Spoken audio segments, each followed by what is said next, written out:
Оскар Акаевич, моих вопросов в финальных фильмах в музее звучать не будет, поэтому отвечайте, пожалуйста, полными предложениями, да, и Хорошо. постарайтесь, пожалуйста, насколько возможно, называть полные имена, например, Борис Николаевич вместо «он», да, чтобы зрители понимали контекст вашего ответа.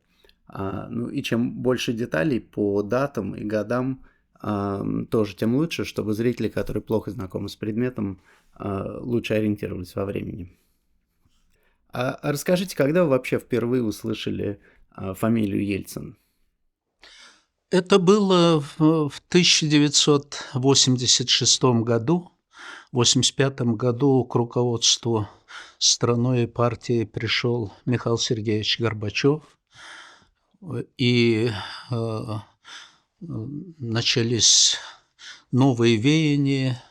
И как раз в конце 1985 года я был избран заведующим отделом науки учебных заведений ЦК Компартии Киргизии. И в начале 1986 года прошел исторический съезд партии, 25-й или 26-й, не помню, на котором Михаил Сергеевич выступил большим докладом программы модернизации партии, страны.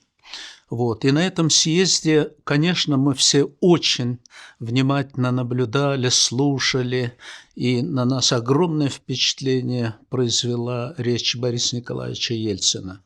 Она была центральной, вот, в ней была в этой речи энергия и конкретные такие предложения по модернизации, то есть призыв к практическим действиям, как модернизировать партию и страну, чтобы она стала конкурентоспособной. Вот тогда у нас появились симпатии Борису Николаевичу Ельцину. Ну, я имею в виду большинство работников Центрального комитета Компартии Кыргызстана в тот период. Я сам был профессиональным научным работником, но вот благодаря тому, что Михаил Сергеевич поставил задачу ускорения научно-технического прогресса, я специалист в области вычислительной техники, и как раз вот на этой волне меня избрали в Центральный комитет. Вот так у меня появился интерес к политике, и первым таким политическим деятелем крупным, которому у меня родился интерес, симпатия, был Борис Николаевич Ельцин. Это был 1986 год. Вы, наверное, имеете в виду речь на пленуме, да? Речь на пленуме или... Да, видимо, это был пленум, а не 87-й год. съезд. Совершенно верно. Это был пленум. Конечно, это был такой пленум. Ну, он был историческим таким пленумом Центрального комитета. А тогда уже было понятно, что это разрыв с генеральной линией партии?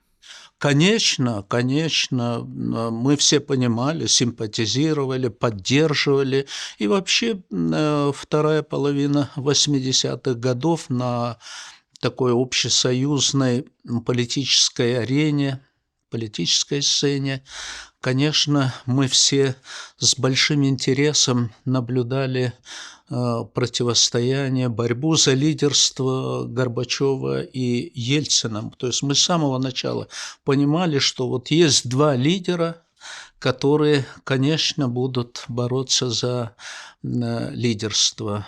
Вот. Ну и так оно и получилось. Скажите, а в чем их отличия были принципиальные? Михаил Сергеевич начал эти перемены, и Ельцин тоже ратовал за перемены. В чем была суть их противостояния? Конечно, и Горбачев, и Ельцин, они оба демократы, и надо отдать должное, в общем-то, Михаил Сергеевич был инициатором демократизации партийной жизни, жизни государства, общества в целом. Но вот я считаю, что, конечно, личные качества были различные. Борис Николаевич обладал, как мне представляется, теми качествами, которые присущи выдающимся политическим деятелям, истинным лидерам. Вот три качества я хотел бы его подчеркнуть. Прежде всего, конечно, это твердый характер. который необходим политическому деятелю. Во-вторых, это мощная политическая воля. То есть, если принял решение, то Борис Николаевич обладал волей, которая позволяла ему обязательно, неукоснительно претворять в жизнь принятое решение. Это очень важно. Вот сейчас мы видим на примере Украины, когда у лидера нет политической воли, мы видим, что в стране хаос, проливается кровь, идет гражданская война. Это очень важная черта для лидера, особенно в трудные вот такие периоды. Ну и в-третьих, я хотел бы отметить, что у Бориса Николаевича была такая колоссальная интуиция. Интуиция, которая шла скорее не от знания, а, вероятно, от опыта, природная такая интуиция, которая подсказывала ему самые целесообразные политические решения, которые, в общем-то, не укладывались в такую традиционную логическую схему. Вот в этом была сила Бориса Николаевича. Я считаю, что вот 3 качества как раз определяли успех его лидерства.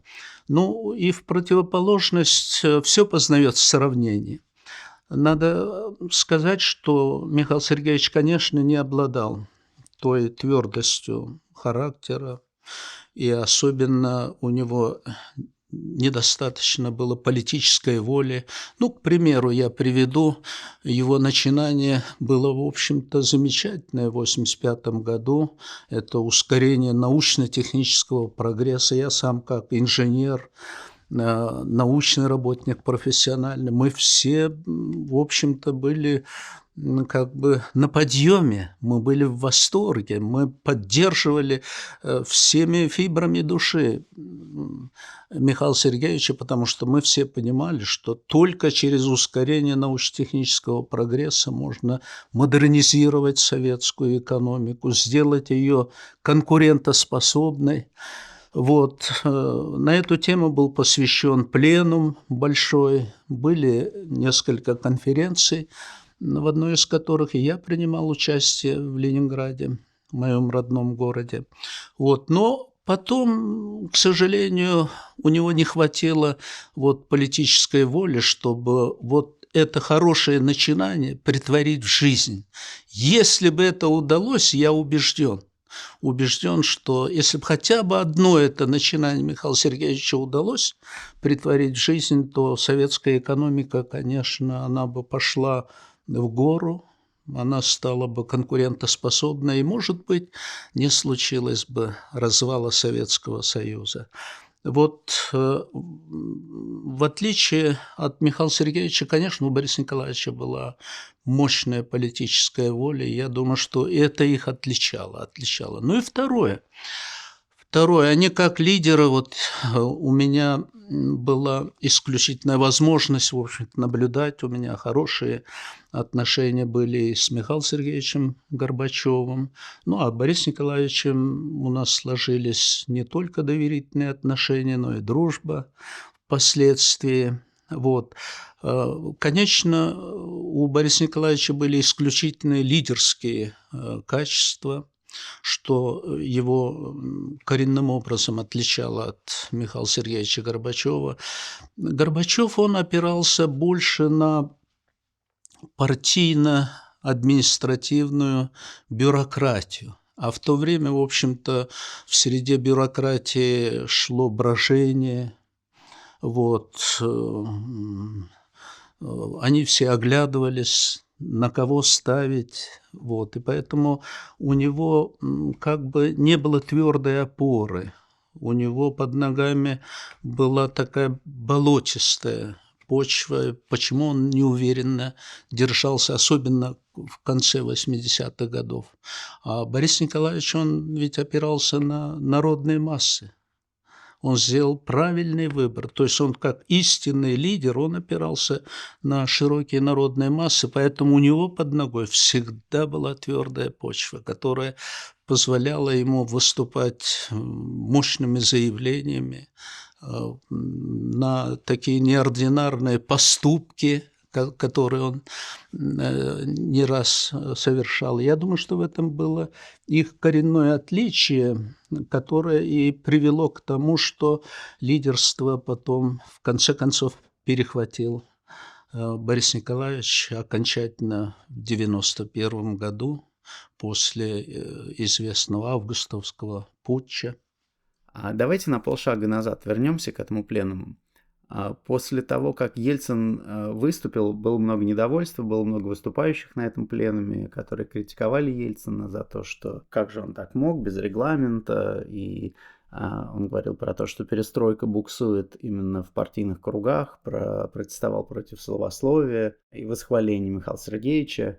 Вы помните этот пленум? Я, конечно, тогда я не участвовал на этом пленуме, мы уже встретились на съездах народных депутатов СССР позже, в 1989 году, когда я лично познакомился с Борисом Николаевичем. А тогда мы, в общем-то, следили только по телевидению, по средствам массовой информации.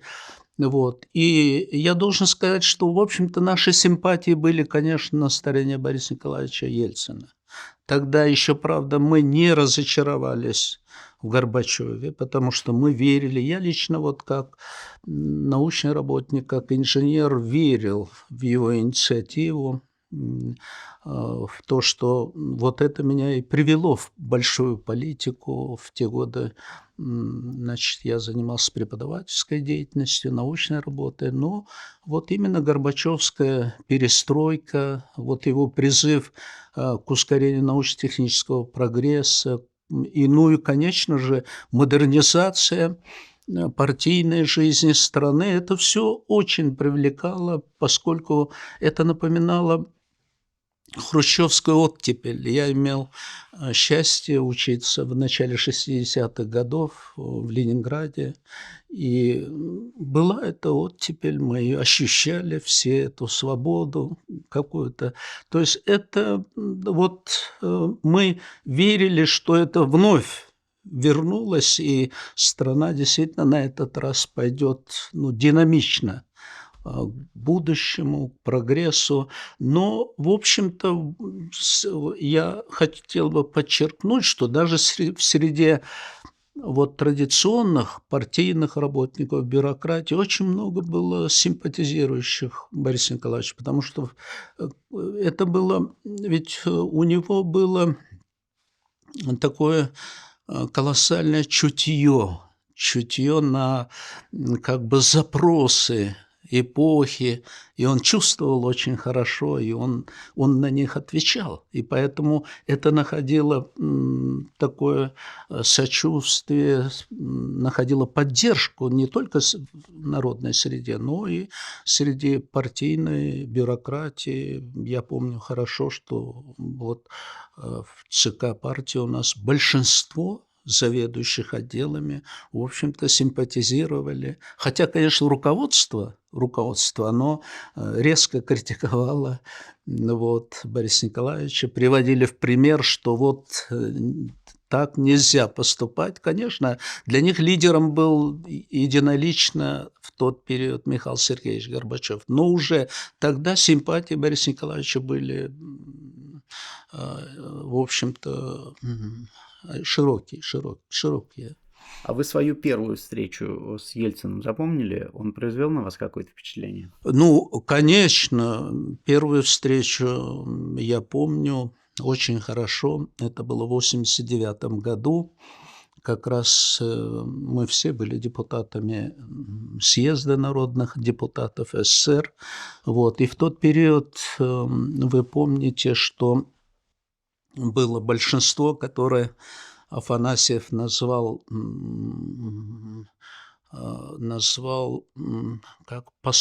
агрессивно послушным большинством, которое здесь голосовало за то, что предлагали Михаил Сергеевич Горбачев и его аппарат. Но, тем не менее, уже тогда образовалась межрегиональная группа, демократическая группа в съезде народных депутатов, которая уже ставила такие решительные меры, решительную программу модернизации. Вот, возглавляли Сахаров и Борис Николаевич Ельцин. Вот в этой группе, в эту группу входил и мой наставник, научный наставник по академии, выдающийся ученый Юрий Алексеевич Рыжов, академик Рыжов. Вот он как раз входил в руководящую группу, и он меня познакомил. Он сказал: «Оскар, я хочу тебя представить нашему лидеру Борису Николаевичу Ельцину». Я говорю: «Ну, это мечта». Ну, и он знал, конечно, он знал о том, что я симпатизировал. И вот мы встретились в период работы съезда вечерком как-то. Там были несколько его соратников. Вот. Потом мы подошли с Юрием Алексеевичем. Юрий Алексеевич сказал, что вот мой ученик, молодой, талантливый ученый, теперь политик. Вот хочу познакомить. Так мы познакомились. Конечно, он произвел огромное впечатление. И его выступления, уже мы слушали его выступления на съезде, выступления Сахарова, которые, в общем-то, овладели умами всех, большинства участников съезда. Поэтому это впечатление было очень благоприятное, оно запомнилось. А многие говорят, что у Ельцина был какой-то такой особый магнетизм, какая-то такая аура, которой он очень артистично пользовался, когда нужно было. То есть, что у него была какая-то такая особая харизма. Ну, это действительно так. Борис Николаевич, несомненно, обладал харизмой политического лидера. Ну, а потом политические лидеры, они должны быть, в общем-то, в какой-то степени актерами. Вот. И успешные политические лидеры – это всегда хорошие актеры, хорошие. Ну, вспомним Рейгана, который говорил, что вот я сыграл много хороших ролей, сыграю роль президента. И, в общем, неплохо сыграл, правильно?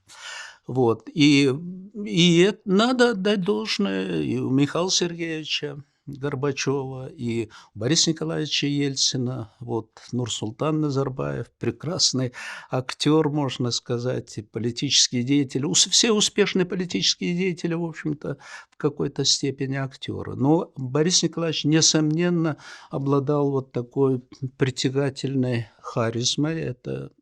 Это бесспорно так, которая притягивала к нему людей, порождала симпатию, уважение, конечно. Вот это действительно так.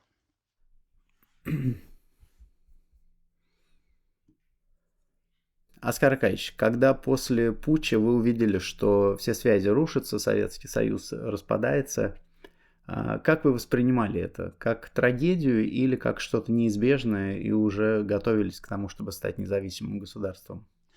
Конечно, это процессы, которые, в общем-то, не одинаково воспринимаются умом и сердцем.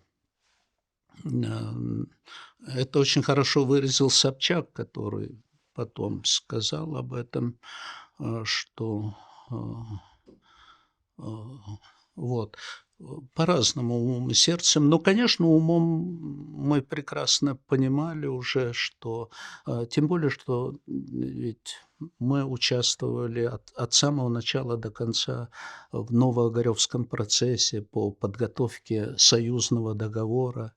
Вот. Очень много было дискуссий по поводу того, каким должен быть новый союз, взаимоотношения центра и республик, каковы должны быть полномочия центра, а какие полномочия перейдут к республикам.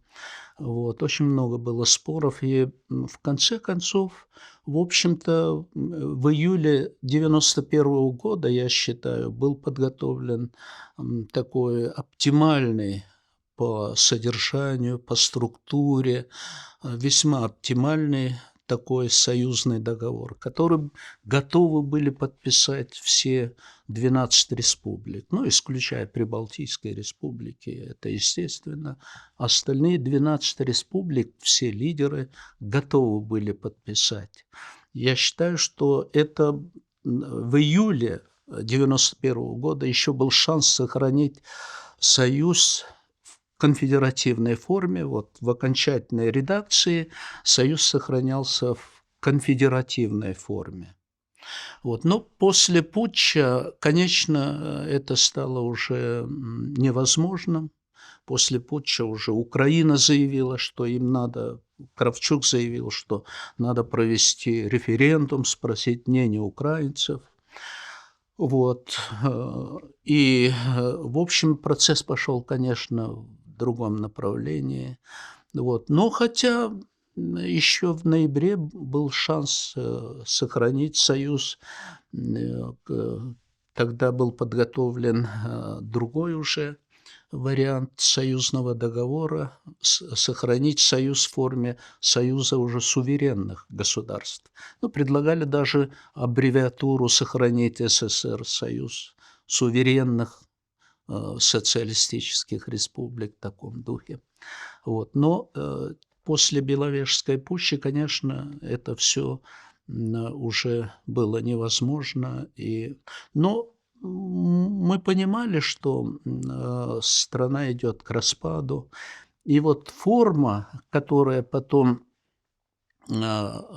сохранилась, Содружество независимых государств, это было как раз идеей Бориса Николаевича Ельцина. Она вызревала уже в ходе Новоогаревского процесса, когда мы беседовали в кулуарах, там Борис Николаевич предвидел такую возможность. Он говорил, ну а что, если не получится нам подписать союзный договор в таком виде, который сохраняет союз хотя бы на конфедеративной основе. Он говорил, что нам непременно надо сохранить союз, ну хотя бы в форме содружества. Я помню такое его высказывание, поэтому это была его идея, его предложение, и, можно сказать, Содружество независимых государств – это, в общем-то, детище Бориса Николаевича Ельцина. Но я считаю, что, конечно, момент был упущен. Момент для сохранения союза был упущен, пожалуй, в 1989 году была прекрасная возможность сохранить. Если вы помните, тогда на съезде выступал академик Сахаров, и он предлагал внести изменения в Конституцию, изменить государственный строй в том плане, что надо образовать истинно федеративный союз, он называл союз стран Евразии, Европы и Азии, Евразийский союз. Вот. Это было предложение академика Сахарова, но он, как всегда, как все гениальные люди, он опередил время. К тому моменту, в общем-то, элита советская, она, конечно, не готова была принять эту идею. Но он, как ученый, он, конечно, предлагал упреждающий ход. Вот если бы в 1989 году и межрегиональная группа поддерживала этот проект Конституции, предложенный Сахаровым, я полагаю, что если бы тогда элита созрела, поддержала, то, наверное, это был верный шанс сохранить союз в федеративной форме, даже в федеративной форме. Ну а вот в июле 1991 года был еще шанс сохранить. Я считаю, была ошибкой Михаила Сергеевича Горбачева, что он отложил подписание на август, на 20 августа. После отпуска он предложил, говорит, давайте отдохнем, давайте пусть документ отлежится, вот, потом с хорошим настроением, поднятым настроением вернемся из отпуска, подпишем. Но, к сожалению, вот для КЧП оно помешало этому, положило конец, великому сожалению. Поэтому Поэтому, конечно, Борис Николаевич прекрасно понимал, что после путча уже остановить процесс развала трудно. И я думаю, что он осознанно шел на то, чтобы перейти к Содружеству независимых государств, почему и Беловежская пуща 9 декабря 1991 года был подписан документ о союзе трех славянских государств. Но я должен подчеркнуть, что здесь, конечно, лидеры центральноазиатских республик были очень встревожены тогда, очень встревожены, потому что, в общем-то, в тот период не мыслили существование без России. Вот, поэтому сразу мы обратились к Борису Николаевичу вот, о присоединении центральноазиатских республик славянскому содружеству. Ну вот. И таким образом уже 21 декабря в Алма-Ате 12 республик добровольно вошли в Содружество независимых государств. А как воспринимался в Киргизии, тогда еще в советской Киргизии, да, распад Союза? То есть, с одной стороны, распад, а с другой стороны, обретение независимости. Большинством населения, конечно же, это воспринималось болезненно, потому что, вы знаете, ведь перед этим был же референдум, на котором, в общем, большинство, и тогда в Кыргызстане вообще абсолютное большинство населения поддерживало сохранение Союза СССР. Причем это был голос, идущий от сердца, вот. И поэтому я должен сказать, уже к тому времени были и националистические партии у нас образовались, которые, конечно же, считали, что вот очень хорошо, что Союз развалился, теперь мы получаем независимость.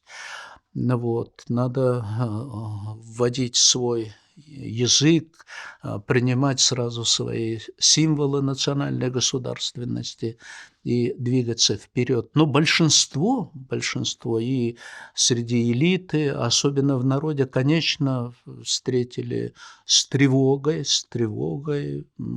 разочарованием, потому что все-таки в Союзе было уютно, комфортно. Особенно если брать Кыргызстан, я скажу, что советская эпоха – это была эпоха Ренессанса, в общем-то, Ренессанса культуры, образования, науки. Ну, посмотрите, в советскую эпоху у нас появились такие выдающиеся писатели: Чингиз Айтматов, балерина Бибисара Бейшаналиева, народные артисты СССР, лауреаты ленинских премий, художник Тургунбай Садыков. То есть вот такой был потрясающий подъем культуры, науки, искусств. Ну и, в общем-то, и жизнь тоже шла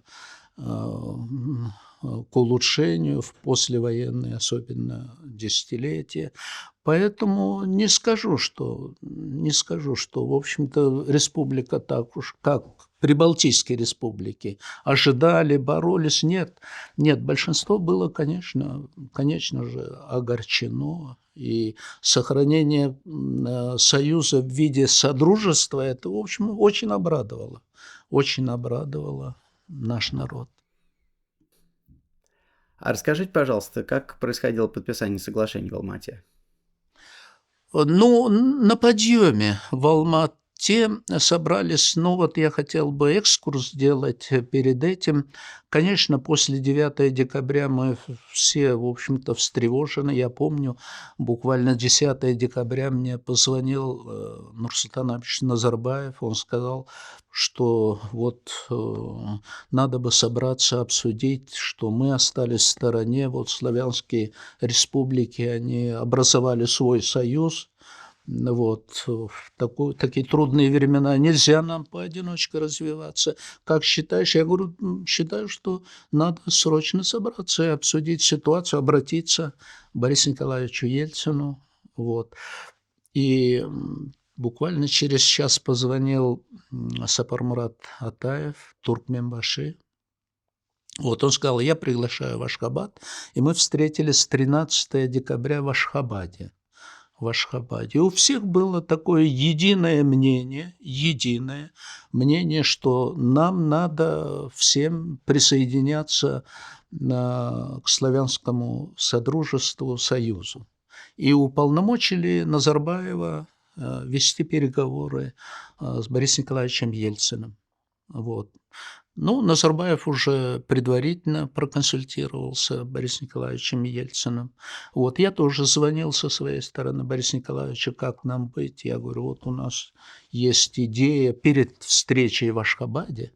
Я тоже созванивался с Борисом Николаевичем. Я говорю, Борис Николаевич, мы не хотим быть в стороне, мы хотим быть с Россией, мы хотим быть с Славянским Союзом. Вот, он сказал, хорошо, если это будет доброе желание всех республик, мы должны собраться. Вот. Потом уже Назарбаев пригласил в Алма-Ату всех. Вот. И там 12 республик, я помню, вот, был такой подъем, вот, единогласно, единодушно, в общем, никаких дискуссий, никаких споров не было. Все на добровольной основе вошли в содружество и говорили о том, что нам надо быть вместе, надо укреплять содружество, надо сохранить торгово-экономическое сотрудничество, культурное, ну, все связи. Так что в Алма-Ате встреча была такая, я бы сказал, такая воодушевляющая, вдохновляющая. Ну, а юридическое оформление произошло уже 31 декабря в Минске. Вот, и таким образом началась жизнь Содружества независимых государств. Я считаю, что это детище Бориса Николаевича Ельцина, и он уделял, кстати, огромное внимание укреплению Содружества, огромное внимание. Ну и вот теперь, глядя из сегодняшнего дня, как вам кажется, это удачная была затея? Все получилось? Содружество? Я считаю, да. Это было исключительно правильное решение, исключительно правильное то, что вот Содружество на первом этапе это Славянский союз 3 славянских республик, затем вот образование Содружества, это было абсолютно правильным шагом, потому что, в общем-то, оно решило вопрос о таком мирном, демократической такой трансформации Союза. Я считаю, что во многом помогло дальнейшему становлению независимых республик. Я считаю, что Россия здесь поступила в высшей степени гуманно с точки зрения политической гуманности. Гуманно, потому что Россия, она как бы вот... Ведь в советскую эпоху все-таки основы национальной государственности были заложены в советскую эпоху. Потому что в каждой республике было свое руководство, правительство, и даже в каждой республике было Министерство иностранных дел, хотя иностранная внешнеполитическая деятельность была в ведении Союза, но тем не менее ведь в каждой республике был министр иностранных дел в то время. То есть я считаю, что в советскую эпоху были созданы хорошие основы для развития национальной государственности. И то, что потом Борис Николаевич Ельцин, российское руководство, оно вот так через механизм Содружества отпустило в свободное плавание, это было, конечно, в высшей степени политическая гуманность, я считаю, что в высшей степени решение, которое еще не недооценено. А ведь могло быть и по-другому. Могло быть по-другому, потому что был референдум, на котором, в общем, народы проголосовали за то, чтобы жить вместе в союзе, правильно? И можно было бы силовым приемом сохранять этот союз. Но я считаю, что Борис Николаевич решил мудро. Он поступил мудро, потому что это, может быть, привело бы к конфронтации, а может быть, к каким-то гражданским войнам, кровопролитию. Вот. А вместо этого Содружество – это была такая мягкая форма трансформации. Я считаю, что это было очень мудрое решение, и за это народы, я считаю, должны быть благодарны, в первую очередь России, которая вот так отпустила. Она, в общем-то, позаботилась создать в каждой республике основы, фундамент национальной государственности. Он был, поэтому только его надо было модернизировать, демократизировать, а, в общем-то, основы, фундамент был создан хороший. Поэтому я считаю, что Борис Николаевич достоин, в общем-то, достоин памятника как создатель Содружества независимых государств. Вот он как раз придумал этот механизм. Вот. И то, что вот произошел такой мирный, демократический переход, суверенизации, во многом, я считаю, его заслуга. Это выдающаяся заслуга, которая еще недооценена. А расскажите, пожалуйста, вкратце, как проходили встречи лидеров СНГ? Прежде всего, вот я подчеркнул, что Борис Николаевич обладал как политический деятель, как лидер России, он обладал таким твердым характером и мощной политической волей.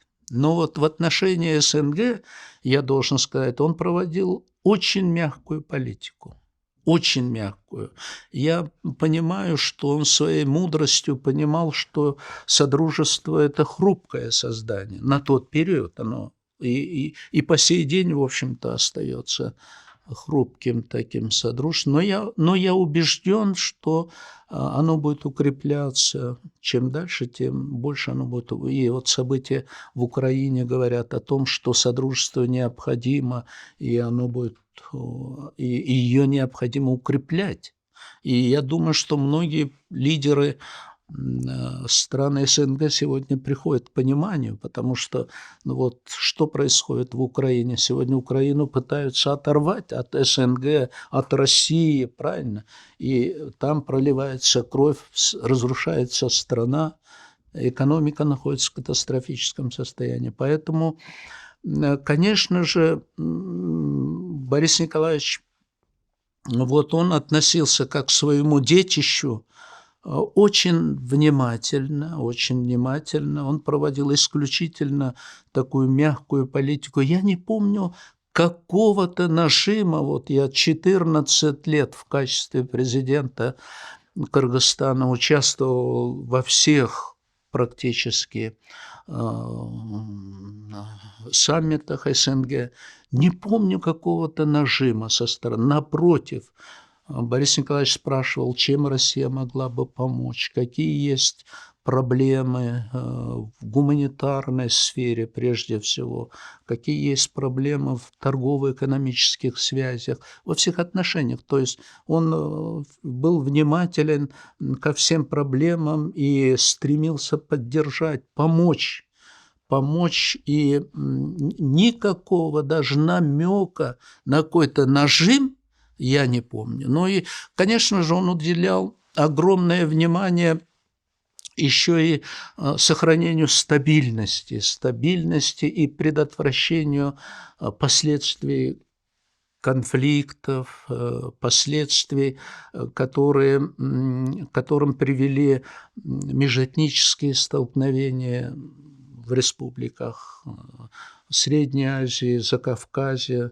Я помню, что он очень много времени уделял тому, чтобы сблизить позиции президентов Азербайджана и Армении, уделял огромное внимание карабахскому вопросу.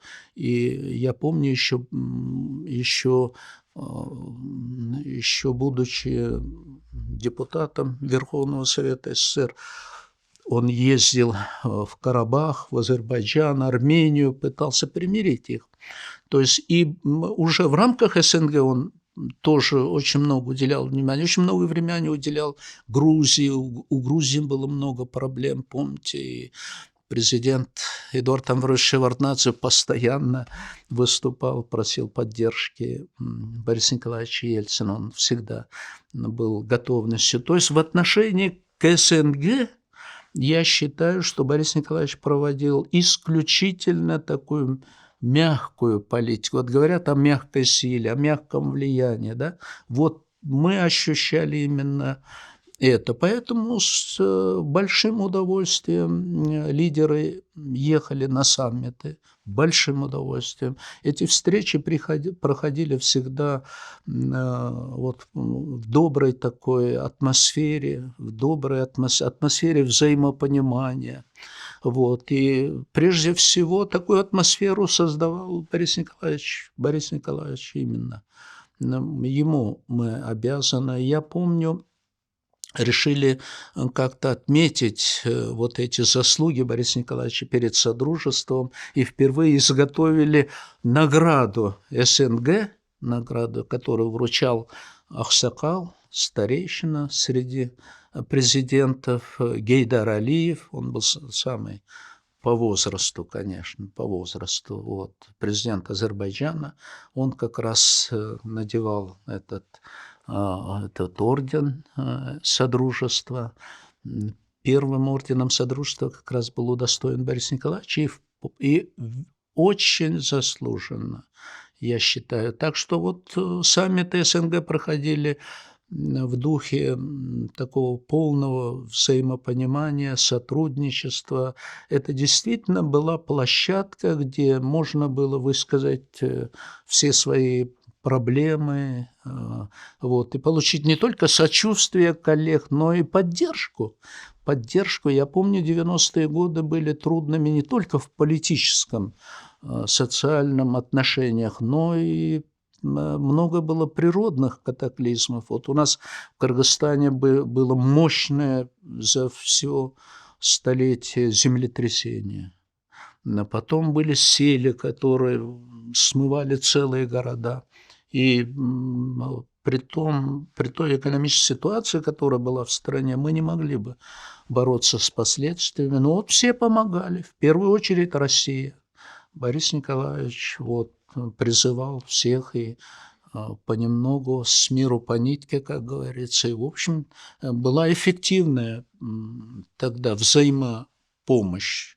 Эффективная. Мы, помню, помогали, когда была беда, например, в соседнем Таджикистане. В общем-то, вот такая взаимопомощь в рамках СНГ, она была такая действенная, эффективная, я должен сказать. Так что СНГ, оно сыграло свою огромную роль в 90-е годы, огромную роль, я считаю, в становлении независимых государств, и надо это ценить, надо укреплять, конечно, а особенно перед вызовами 21 века. Я считаю, что вот события в мире показывают, ведь сегодня одна из закономерностей глобализации – это региональная интеграция. Без этого трудно противостоять тем внешним агрессиям, которые имеют место. Ведь, в общем-то, политические джунгли не исчезли.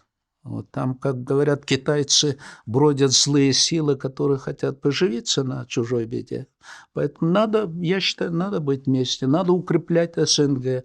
Надо, очень хорошая инициатива президента России Владимира Владимировича Путина о том, чтобы в 2015 году начать подлинное формирование Евразийского союза. Я считаю, что это очень своевременная инициатива, и хочется верить, что лидеры стран СНГ, они как раз, учитывая уроки последних лет, то, что происходит на Ближнем Востоке, в Северной Африке, в Центральной Азии, в Украине, наконец, вот рядом по соседству, лидеры как раз предпримут такой решительный шаг для укрепления СНГ и для образования его ядра Евразийского союза. Я считаю, что это для 21 века крайне, крайне важно.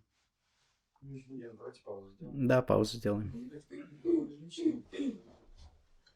Оскар Аркадьевич, а расскажите, пожалуйста, о каком-нибудь эпизоде личного общения с Ельциным. Вы же много раз встречались? Ну, много было эпизодов. Вот я рассказывал, что в 1989 году мы встретились впервые лично, вот, и заочная симпатия, которая у меня была к Борису Николаевичу, она она утвердилась вот, во всей полноте. И потом мы вместе работали в Верховном Совете.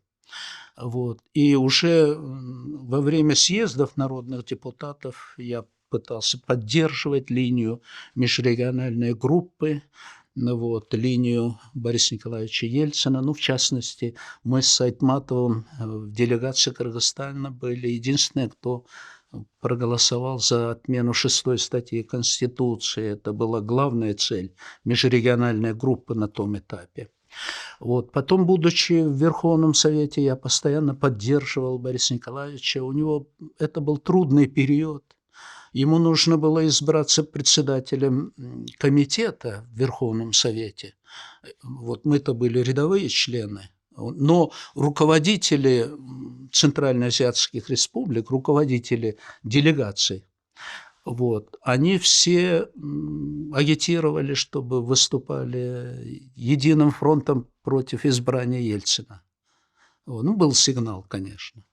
Вот. Но мы работали. Я, например, внес свою лепту. Я работал с рядовыми депутатами, которые, особенно ученые, писатели, вот, они как-то тяготели ко мне. Вот. Я работал с ними для того, чтобы обеспечить необходимое число голосов Борису Николаевичу Ельцину. Ну вот мы внесли тоже свою лепту в то, чтобы его избрать председателем комитета по строительству. Конечно, вот так потихоньку наши отношения становились доверительными, вот, а потом они перешли в такую крепкую дружбу. Но особенно много и мы общались, конечно, в годы, когда он уже был на пенсии. Вы помните, в 2002, 2003, 2004 годах 3 года подряд он летом приезжал, отдыхал у нас на Иссык-Куле, вот, по моему личному приглашению. Ему там очень нравилось. Иссык-Куль, вы знаете, не случайно выбран был реабилитационным центром для космонавтов. Он же имел проблемы с сердцем, Борис Николаевич, а там как раз для сердечников это идеальное место. И поэтому он приезжал месяц, летом проводил на Иссык-Куле. Ну, и потом атмосфера. В Кыргызстане к Борису Николаевичу относились огромной симпатией, любовью, можно сказать. Вот он, я такой эпизод расскажу, он приехал, да, во-первых, первый его визит в качестве президента России тоже состоялся в Кыргызстан в 1991 году, 21 июля, через 10 дней после инаугурации и через 40 дней после выборов. Первая республика, которую он посетил с официальным визитом, была наша республика. Мы тогда подписали первый такой горизонтальный договор о межгосударственных отношениях, за что я получил выговор от Горбачева. Вот, он говорит, ну, Ельцин-то ладно, а ты куда? Вот. Но вот так наши отношения перешли в такую дружбу. Но вот он, когда переезжал, у него было мощное чутье, и он, конечно, не прощал неискренности. Поэтому вот он приезжал к нам на отдых, потому что он чувствовал наше искреннее дружеское отношение. Вот. Я тоже бросал всю работу, брал отпуск и вместе с ним проводил время на Иссык-Куле. Мы много беседовали. Ну, в те годы вот он как человек, вы знаете, он был человек такой высокой внутренней культуры. Вот. И человек таким добрым, отзывчивым сердцем. У него было доброе, отзывчивое сердце. Он всегда, помню, звонил, у нас случится землетрясение там или какая-то проблемы, он всегда: «Оскар, чем тебе надо поддержать, помочь?» То есть он всегда друзьям он был очень внимателен и готов был прийти, помочь, поддержать всегда. Ну, вспоминаю один такой эпизод, который, наверное, будет интересен. У меня, конечно, были добрые отношения с Михаилом Сергеевичем Горбачевым, потому что, в общем-то, я в политику пришел, можно сказать, надо сказать, быть честным, в общем-то, благодаря перестройке, начатой Михаилом Сергеевичем Горбачевым. Вот он начал научно-технический прогресс, и это помогло моей карьере такой партийной. Я, был далек от этого. И, конечно, я ему симпатизировал тоже. Ну, потом Горбачев к Кыргызстану тоже имел. Ну, у него Айтматов был его советником ближайшим. Вы помните, они проводили вместе на Иссык-Куле Иссык-Кульский форум интеллектуалов со всего мира. Первый форум как раз я был ответственным с кыргызской стороны. Я организовывал, принимал этих нобелевских лауреатов, а на Иссык-Куле они провели такую очень важную встречу. И последний визит Горбачева по стране, тоже поездка его была в Кыргызстан. Он приехал, потому что он благодарность за поддержку. Ведь 19 августа во время ГКЧП я был один из немногих, кто решительно выступил осуждением ГКЧП, охарактеризовал как государственный переворот, и выступил в поддержку Горбачева, Ельцина тогда же. И благодарность Михаил Сергеевич потом приехал к нам в ноябре месяце. У нас очень успешно шла земельная реформа. Мы ее проводили по методике выдающегося советского, русского ученого 20-х годов Чаянова. Чаянова и Кондратьева были. Кондратьев был расстрелян. Это были два великих русских экономиста. И мы по Чаянову успешно проводили земельную реформу. У нас появились первые сотни фермерских хозяйств. И Михаил Сергеевич приехал, говорит: хочу посмотреть опыт фермеризации в Кыргызстане, чтобы рекомендовать, может быть. Конечно, мы принимали со всеми почестями. Им очень приятно было, и народ встречал его очень хорошо, по-доброму. Это был ноябрь 1991 года, буквально за месяц до распада Советского Союза. А потом, в 90-е годы, приходит ко мне Чингиз Айтматов и говорит, что хотел бы провести второй Иссык-Кульский форум, пригласить тех же нобелевских лауреатов, пригласить Михаила Сергеевича Горбачева. Он говорит, ко мне обращаются они, что надо бы продолжать, это был интересный форум. Я говорю: пожалуйста, давайте организуем. А можно пригласить Горбачева? А почему нет? Я говорю: почему нет? Пригласим Михаила Сергеевича, я сам лично его приглашу, встретим, как подобает экс-президента Советского Союза. И так и сделали. Мы провели, в общем, приехали десяток нобелевских лауреатов, Айтматов, Горбачев. Мы встретили со всеми почестями Михаила Сергеевича. В общем, оказали внимание. Они потом провели свой форум на Иссык-Куле. Еще с Айтматовым они неделю отдыхали. Проходит некоторое время, и собираемся в Ташкенте, саммит СНГ. Примерно, по-моему, прошел месяц, не больше. Прихожу, подходим, обычно у нас собирались по старшинству. Хозяин, конечно, Каримов, Ислам Каримов стоит, Борис Николаевич Ельцин, Назарбаев, Кравчук. уже стояли. И я подхожу, здороваюсь по очереди, подхожу к Борису Николаевичу, он мне руки не подает. Я сразу понял, думаю, недоволен, что я принимал Михаила Сергеевича Горбачева. Вечером после уже окончания всего, после ужина, я подхожу к Борису Николаевичу, я говорю, вас понимаю прекрасно, но и вы поймите.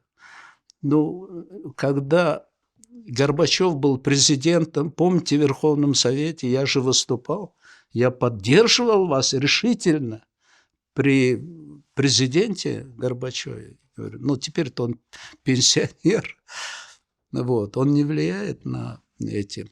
Но все равно он промолчал. Но потом прошло 10 лет, отдыхаем в 2004 году, тоже на Иссык-Куле сидим как-то, чай попили, и он вспомнил этот случай.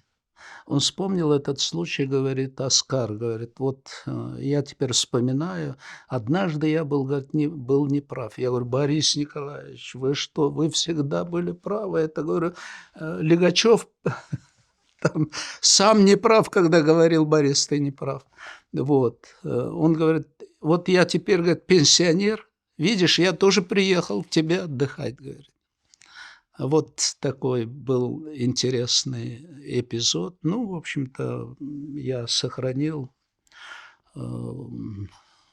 симпатии Горбачева. Он тоже много сделал, конечно, для демократизации страны. Единственное, жаль, что у него не хватило, я говорю, твердости духа, политической воли, чтобы эти главные свои начинания претворить в жизнь. Если бы это удалось, понимаете, они остались на словах.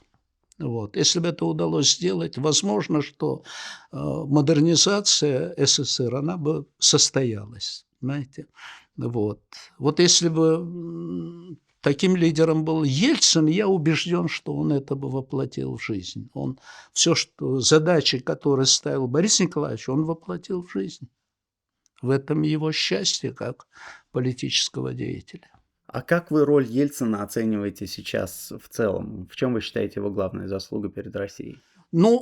Самая главная заслуга Бориса Николаевича, конечно, то, что он дал России все-таки демократию, свободу и рыночную экономику.